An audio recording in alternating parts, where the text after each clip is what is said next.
घमंडी चूहा की कहानी। एक चूहा था जिसका नाम बंटी था। बंटी चूहा बहुत होशियार था। वो एक जंगल में रहता था। उसने अपना एक छोटा सा घर बना रखा था। जंगल के पास एक घर था, उसमें एक छोटा सा बच्चा रहता था। उस बच्चे के पास लॉग बूट थे, लेकिन वह छोटे हो गए थे। उस लड़के ने वो फेंक दिए। बंटी चूहा, अरे ये जूते तो बहुत अच्छे हैं, मैं इसमें आराम से सो सकता हूँ। बंटी चूहा एक जूते को घसीटकर अपने घर के नीचे ले आता है। दूसरा जूता लाने की उसकी हिम्मत नहीं थी, इसलिए वो उसे ही साफ करके उसमें अच्छे से सोने का बिस्तर बना लेता है। फूलों से उसे सजाता है। बंटी बहुत खुश रहता था। जंगल के और जानवर उसे देखने आते थे। जानवर जब उसको देखते तो बंटी चूहा बहुत नखरे में अपने जूते पर चढ़कर बैठ जाता था। एक दिन नटखट कबूतर बंटी से मिलने आया। नटखट कबूतर, बंटी भाई बहुत सुंदर घर सजाया है और इस जूते ने तो 4 चांद लगा रखे हैं। बंटी चूहा, सुन भाई, नजर मत लगा, मैंने बहुत मुश्किल से इसे सजाया है।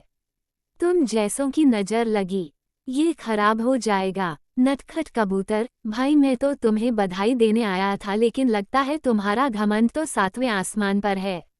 बंटी चूहा, मुझे किसी की बधाई की जरूरत नहीं है। मैं जानता हूँ तुम सब मुझसे जलते हो क्योंकि तुम बाहर सर्दी झेलते हो और मैं इस जूते में घुसकर आराम से सो जाता हूँ।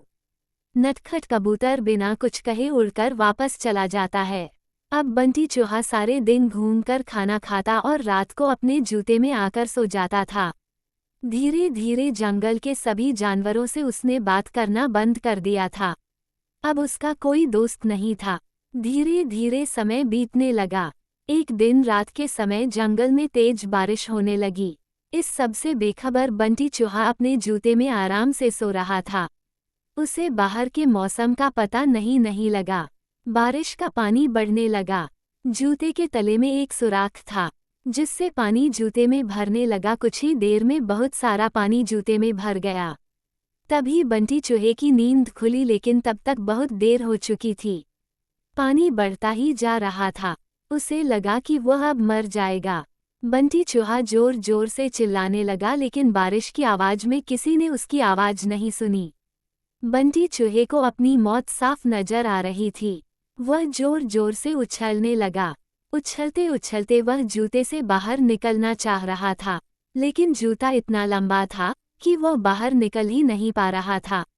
इधर दूर एक घोंसले में नटखट कबूतर अपने बच्चों के साथ बैठा था। नटखट कबूतर, बच्चों, लगता है किसी के चिल्लाने की आवाज आ रही है। कोई मुसीबत में है। उसने बाहर निकल के देखा कि आवाज उस जूते में से आ रही थी। वह तुरंत समझ गया कि बंटी चूहा जूते में फंस गया है। नटखट कबूतर बिना देर किए किसी तरह उड़कर वहां पहुंच गया। वह जूते के ऊपर बैठ गया। उसने देखा बंटी चूहा डूब रहा है। बंटी चूहा, कबूतर भाई मुझे बचा लो, नहीं तो मैं मर जाऊंगा। नटखट कबूतर, क्यों, तुम्हें तो इस जूते के सिवा किसी की जरूरत नहीं थी। बंटी चूहा, भैया बचा लो, मैं घमंड में आ गया था। ये सुनकर नटखट कबूतर उसे अपनी चोंच से पकड़कर खींचने लगा, लेकिन बंटी चूहे का वजन ज्यादा था। नटखट कबूतर उसका वजन उठा नहीं पा रहा था। नटखट कबूतर, भाई रुको, मैं अभी बाकी जानवरों को बुला कर लाता हूँ।